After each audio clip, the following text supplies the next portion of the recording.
or they speak about Sutra, Gaya, Vyakarana, Gatha, Udana, Nidana, Avadana, Itavirtika, Jataka, Vaipilya, Adbhuddharma, and Upadisa, or there are those who speak about the 4 remembrances, 4 right efforts, 4 at-willnesses, 5 roots, 5 powers, 7 bodhi elements, noble eightfold path, or they may speak about the internal void, the external void, the internal external void, the void of the created, the void of the non-created, the void of beginninglessness, the void of nature, the void of segregation, the void of dispersion, the void of the characteristics of self, the void of formlessness, the void of the skandhas, the void of the 12 spheres, the void of the 18 realms, the void of good, the void of non-good, the void of indefinables, the void of bodhi, the void of the path, the void of nirvana, the void of action, the void of what one has gained, the void of ultimate truth, void, and great void. Or they may display miracles and transformations. Their body emits water and fire, or water comes out from the upper body and fire from down below, or from down below water comes out and from the upper body fire. Or the left armpit is down and the right armpit gives out water, or the right armpit is down and the left armpit gives out water.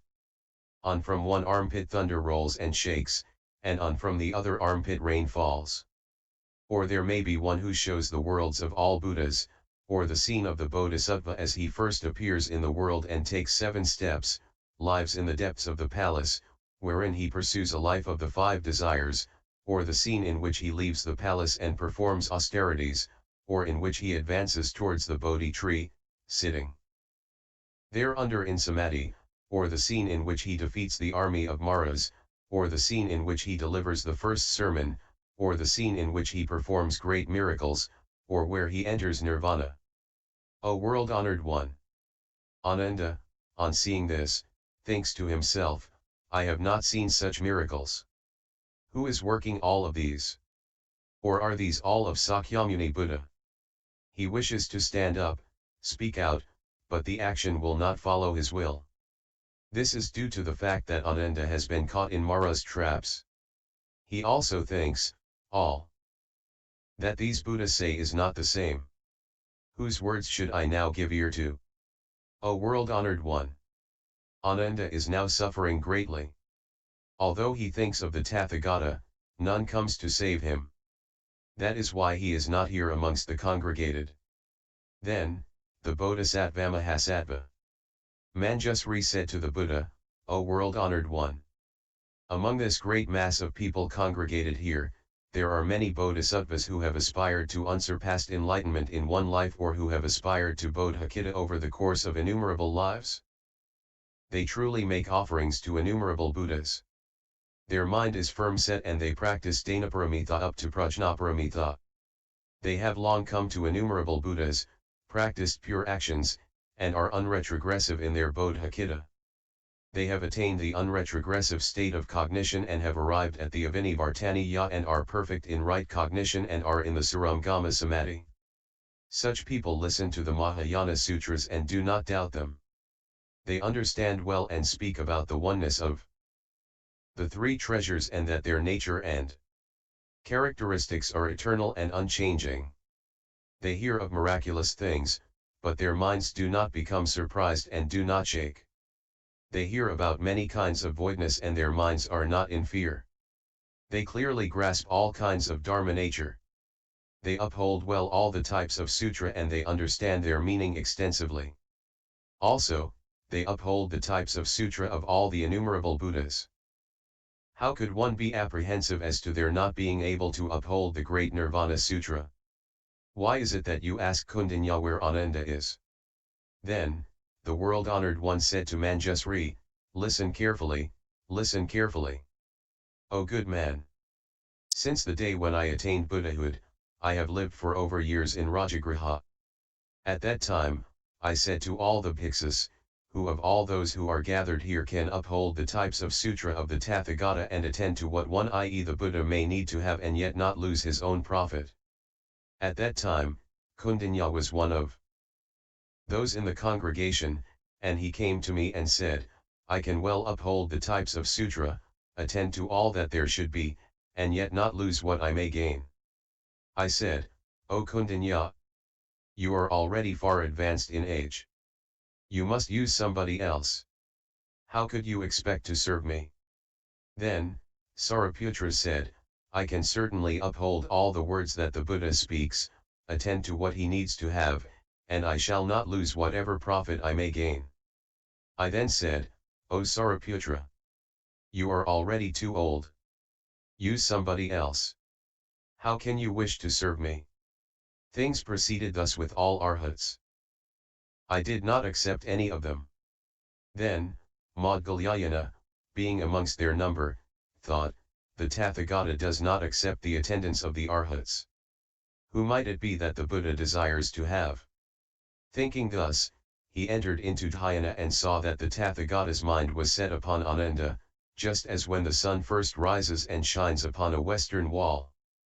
Having seen this, he got up from his dhyana seat from his meditation posture and said to Kaundinya, O greatly virtuous one, I now see that the Tathagata desires to have Ananda attend him. Then, Kaundinya, along with the arhats, went to Ananda and said, O Ananda, you should go and serve the Tathagata. Accept this. Ananda said, O all you virtuous ones, I cannot well serve the Tathagata. Why not? The Tathagata is austere, like the king of lions, he is like the dragon and fire. I am as yet defiled and weak. How can I truly serve him? All the bhikshus said, you must take our word and serve the Tathagata. You will be blessed with great benefit. This went on for a second and third time. Ananda said, all you greatly virtuous ones, I also do not seek any great benefit. Truth to tell, I am not able to serve him. Then Maudgalyayana said again, O Ananda, do you not yet know? Ananda said, O great one, please tell me of it. Maudgalyayana said, the Tathagata desired to have one from among us priests. All the arhats wanted to meet his wish. But the Tathagata would not have it. I then sat in dhyana and saw that the Tathagata wishes you to be the one. Why do you not desire to accept the post? On hearing this, Ananda folded his hands, prostrated himself on the ground and said, O greatly virtuous one, if this actually took place, I shall act as you wish and serve him, as long as the Tathagata will permit me three things. Maudgalyayana said, what are the three things? Ananda said, first, that the Tathagata will allow me not to accept, should he wish to give it me, any used clothing. Secondly, that the Tathagata will permit me not to follow him when he receives private invitations, and thirdly, that the Tathagata will allow me freedom of movement. If the Tathagata permits me these three things, I am ready to concede to the words of all you priests. Then Kaundinya and the bhikshus came back to me and said, we have persuaded Ananda to accept, but in connection with this he desires three things to be permitted. If you will allow them, he will follow the words of the priests, i.e. he will do as they have asked him. O Manjusri! I then applauded Ananda and said, well said, O Bhiksu Ananda. You have wisdom and seek to foreguard, i.e. guard against future contingencies. Why so? For people might say that you serve the Tathagata on account of the clothing and food that you might gain. That is why he does not wish to receive the used clothing and why he does not wish to accompany me on the occasion of any private invitations which I may have to accept. O Kaundinya, Ananda has wisdom. If he should be restrained by time, i.e. if he has a rigid and constricting timetable to follow, he would not have time to give benefit to the four classes of the Buddhist Sangha. That is why he desires that there should be no fixed time for his service. O Kaundinya, I accede to these three requests for the sake of Ananda. Then Maudgalyayana went back to Ananda and said, I entreated the Buddha for the three things you wished to have, and the Tathagata, out of his great pity, has consented. Ananda said, O greatly virtuous one, if the Buddha has agreed, I shall go and serve him. O Manjusri! Ananda has served me for over years and possesses 8 wonders. What are the 8? These are, 1. 4 years since he began to serve me, he has never eaten a meal on the occasion of any private invitation. 2. He has never once accepted used clothing. 3. Since he began serving me, he has never come to me at the wrong hour. 4. Since the time when he began serving me, he has had occasion to associate with all kinds of kings, kshatriyas, nobles, and men of great clans, and he has met all kinds of females and naga females, and although he has defilements, he has never once yet given himself up to lustful thoughts. 5. Since he began serving me, he has upheld the types of sutra, and after having heard something once, he never asks me of it, i.e. to repeat it a second time, i.e. he remembers whatever teachings the Buddha utters. It is like shifting the water of several pots into one pot, except for one single question. O good man!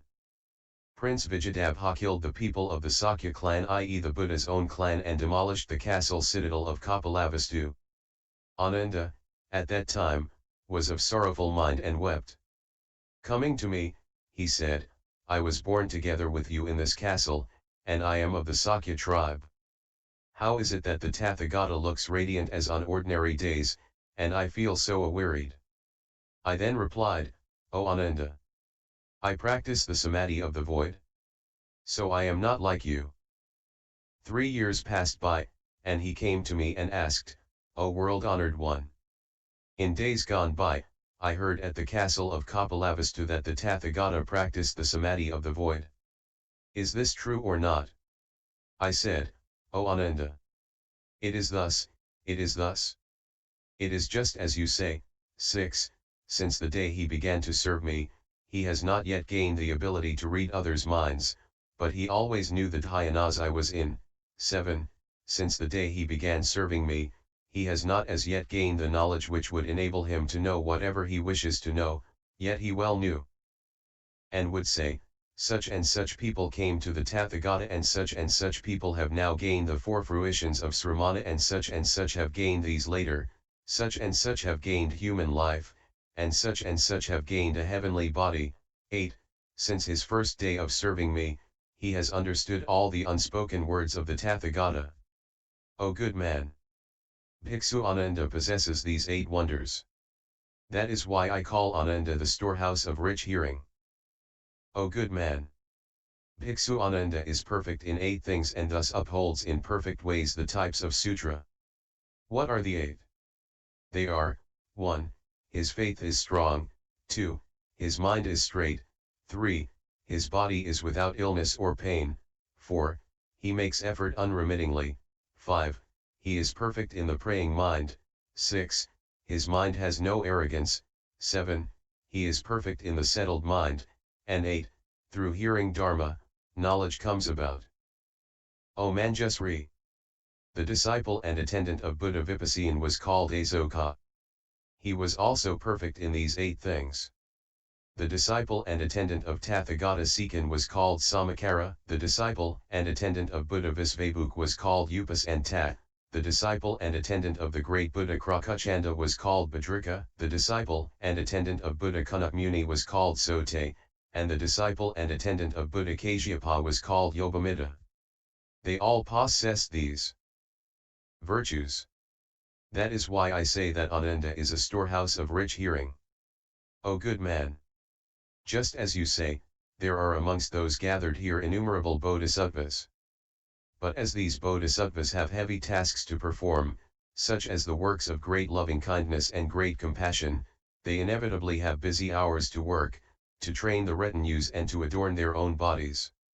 So, after my entering nirvana, they will not be able to propound the types of sutra. Or there may be bodhisattvas who may propound them, but people will not believe what they say.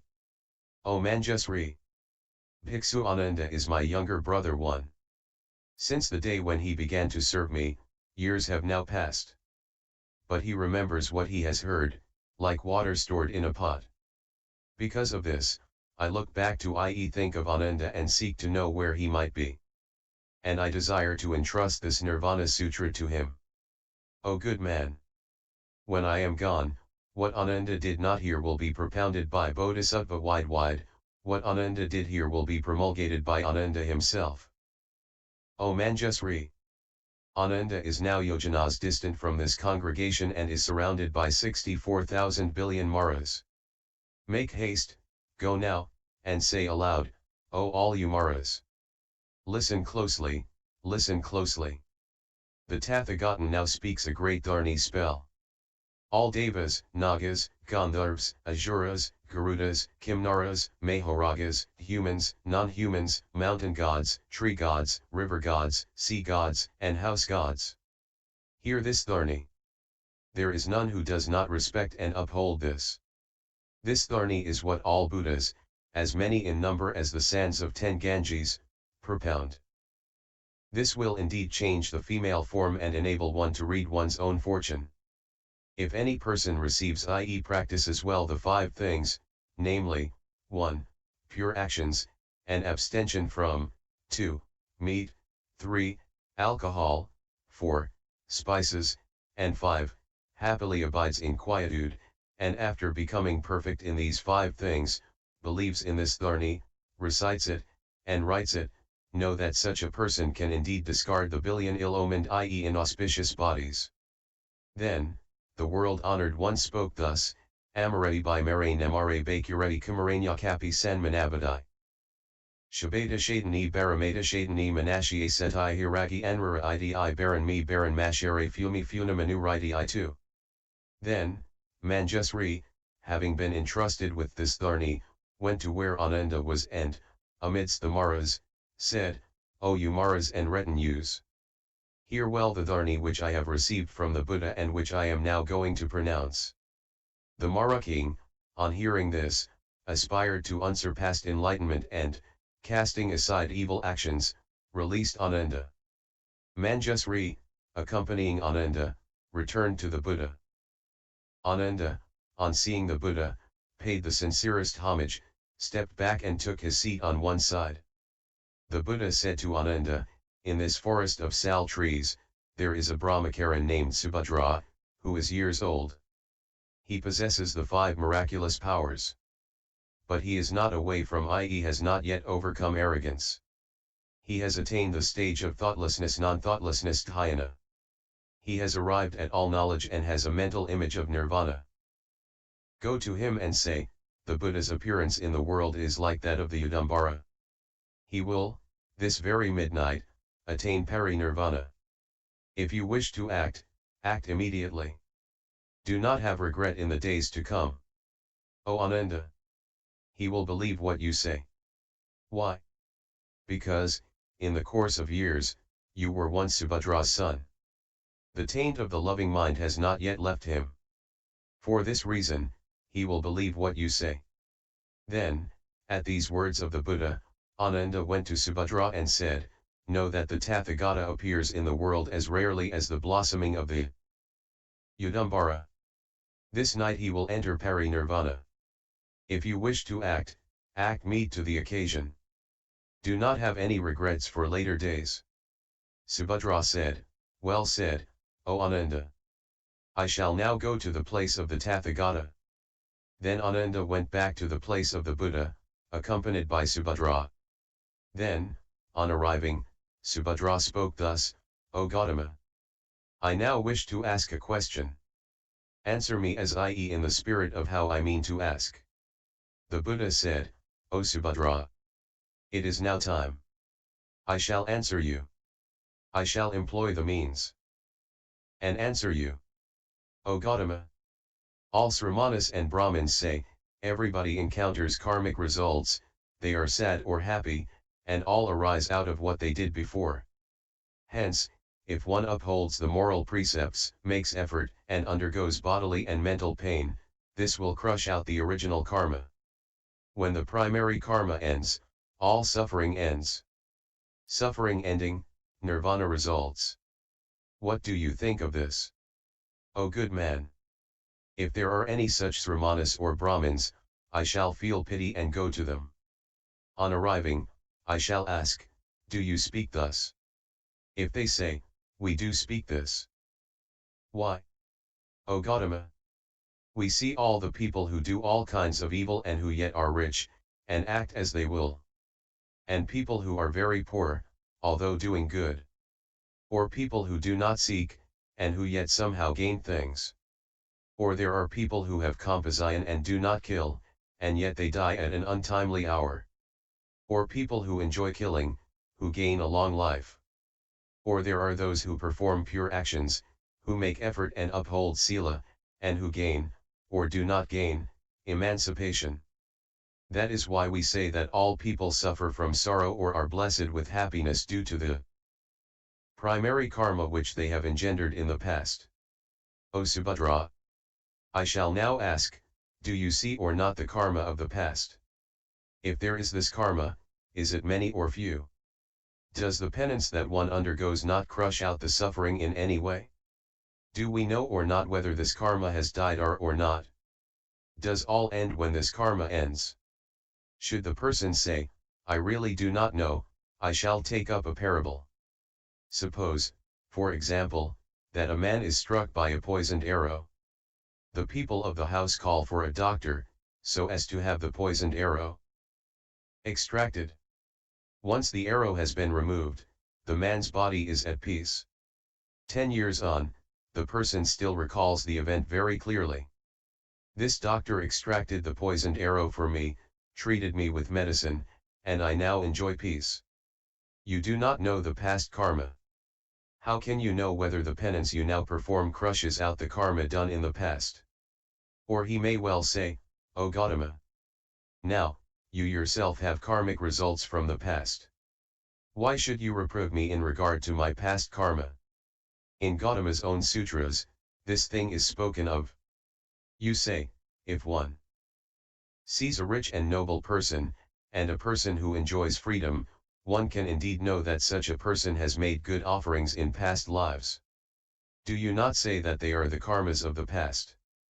I shall reply, any such knowing is a comparative knowing and is not one that is true. In the Buddhist teaching of my house, there is the case of knowing the result from the cause or the cause from the result. In our Buddhist teaching, we speak of the karma of a past life and of this present life. With you it is not like that. What there is with you is past karma, but not karma of the present. Your doctrine does not handle karma by expediency. With us it is not like that. We see karma through the eyes of expedient means. With you, if you reach the end of karma, suffering comes to an end. But with us, that is not so. When defilement goes, the suffering of karma ends. That is why I criticize the karma of the past about which you speak.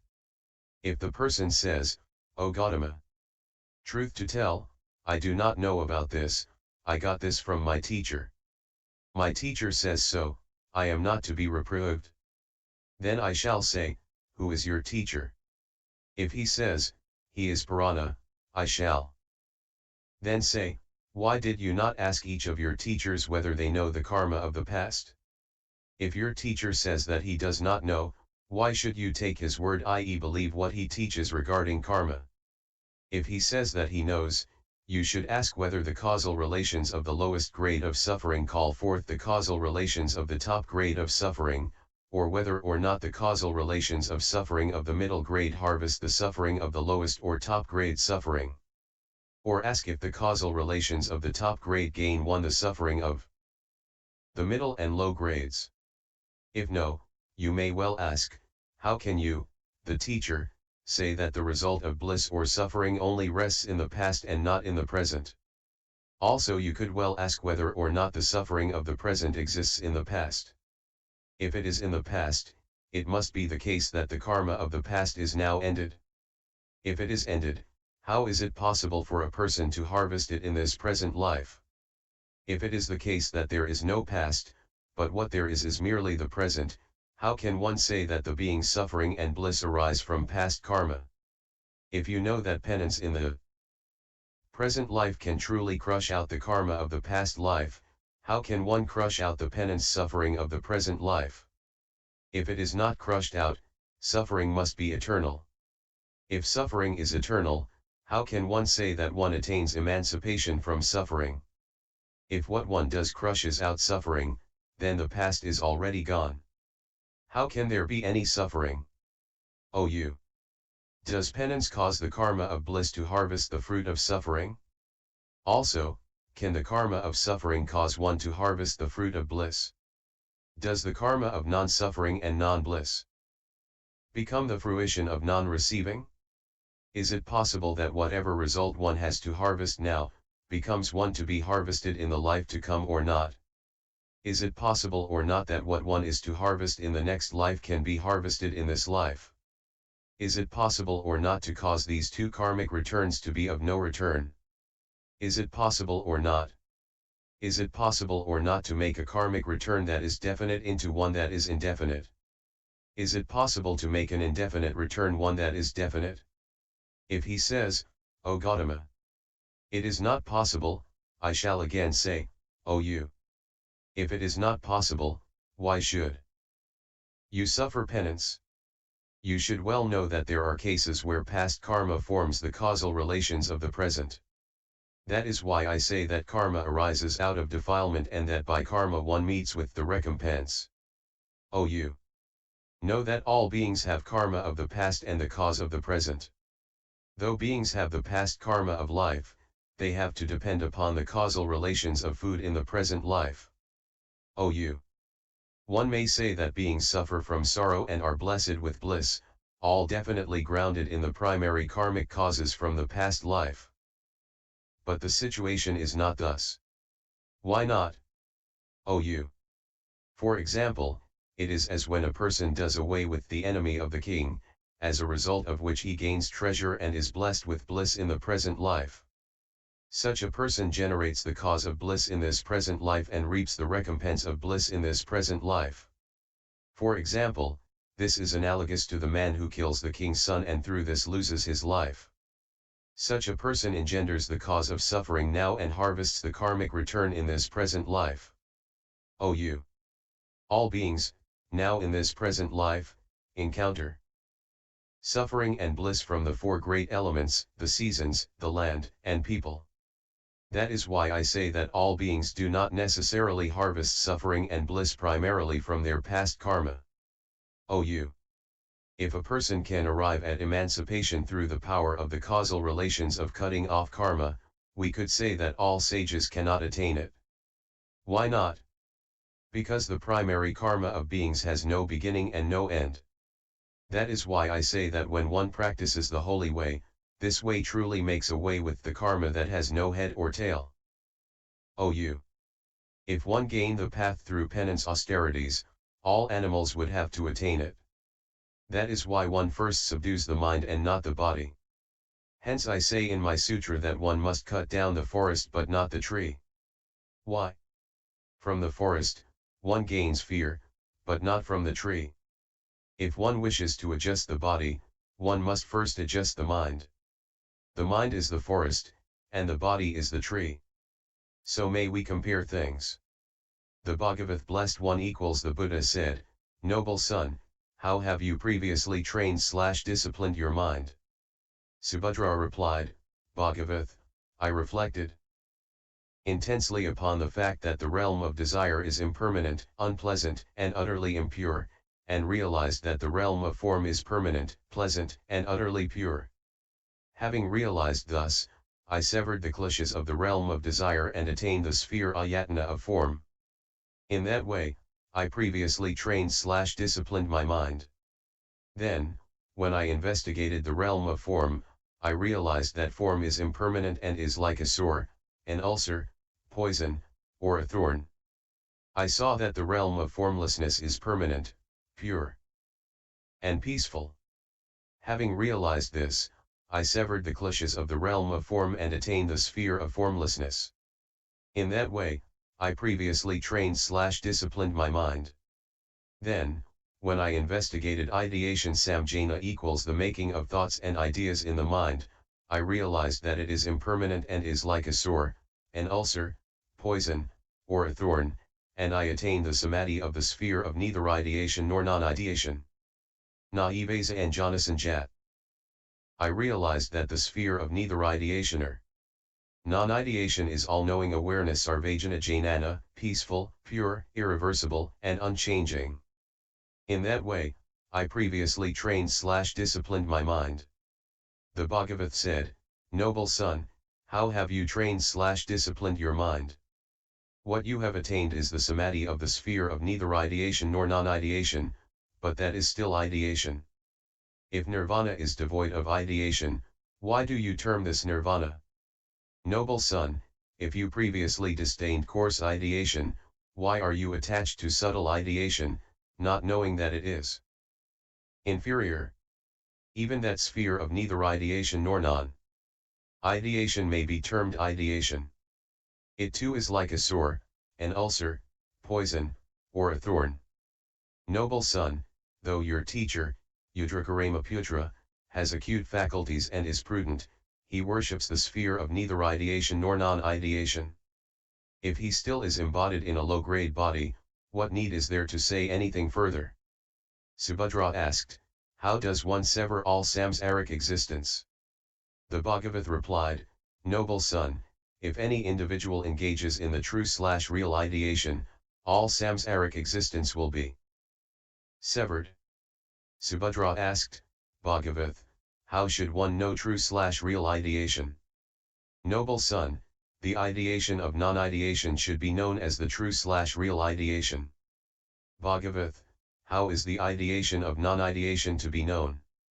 Noble son, all phenomena dharmas are devoid of their own defining external, distinguishing attributes/characteristics lakshanas, devoid of the defining attributes lakshanas of what is another, devoid of both their own and other defining attributes.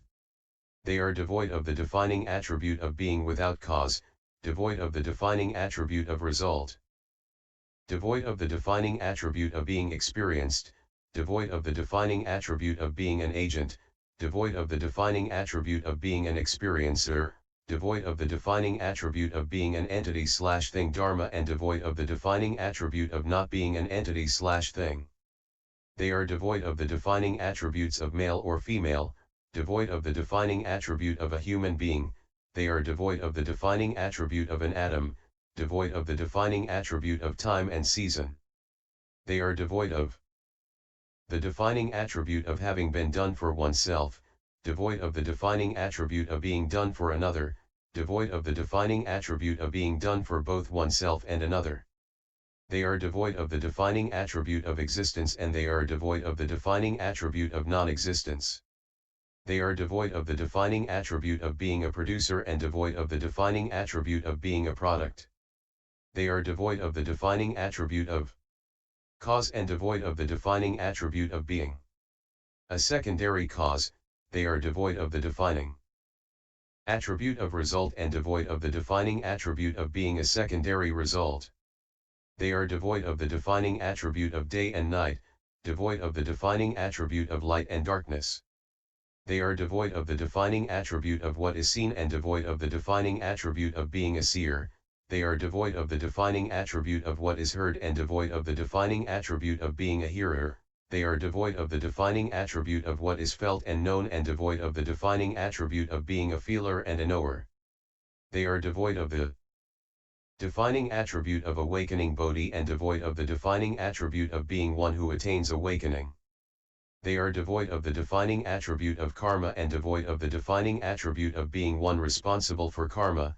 They are devoid of the defining attribute of klesha negative mental or behavioral mode and devoid of the defining attribute of being one who is responsible for kleshas. Noble son, wherever lakshanas defining attributes are extinguished is termed the true/real lakshana. Noble son, all dharmas are not veridical. Wherever they are extinguished is termed the true/the real, the true ideation, the dharmadhatu all-encompassing realm of ultimate reality, the culmination of knowingness thajnana. Ultimate truth paramartha satya, ultimate emptiness paramartha sunyata equals complete openness and non-obstruction by any limitations or limits. Noble son, if one engages in the lakshana or ideation, the dharmadhatu, the culmination of knowingness thajnana, ultimate truth, ultimate emptiness with inferior insight prajna, one will attain the awakening of the sravakas, if with middle grade insight, one will attain the awakening of the Pratyeka Buddha, and if with top grade insight, one will attain unsurpassed awakening. When this Dharma had been delivered, 10,000 bodhisattvas attained the real mental image of one life, 1,500,000 bodhisattvas attained the two-life Dharmadhatu, 2,500,000 bodhisattvas attained to ultimate knowing, and 3,500 bodhisattvas awoke to ultimate truth. This ultimate truth is also Paramartha Sunyata, and also the Saramgama Samadhi. 45,000 bodhisattvas attained the all-emptiness Samadhi. This all-emptiness Samadhi is also called the vast and great Samadhi, and the knowledge impression Samadhi. 55,000 bodhisattvas attained non-retrogression cognition. This non-retrogression Samadhi is Dharma-accorded cognition, and also the Dharma-accorded world. 65,000 bodhisattvas attained the Dharni. This Dharni is also the great praying mind, and is also unobstructed knowledge. And 75,000 bodhisattvas attained the lion's roar Samadhi. This lion's roar is also called the adamantine Samadhi, and also the Samadhi of five knowledge impression. 85,000 bodhisattvas attained the all-equal Samadhi. This all-equal Samadhi is also called great loving kindness and great compassion. Beings as numerous as the grains of sand of countless Ganges aspired to unsurpassed Bodhicitta awakened mind, beings as numerous as the grains of sand of countless Ganges aspired to the Pratyeka mind, and beings as numerous as the grains of sand of innumerable Ganges aspired to the Sravaka mind. 2,000,000 billion females of the worlds of the humans and the gods discarded their female forms and became males. Subhadra attained arhatship. The end of the Noble Mahayana Mahaparinirvana Sutra YouTube video. Buddhist Sutras https://www.youtube.com/user/lich1299/playlists, and NIV 046. Warning, empty page.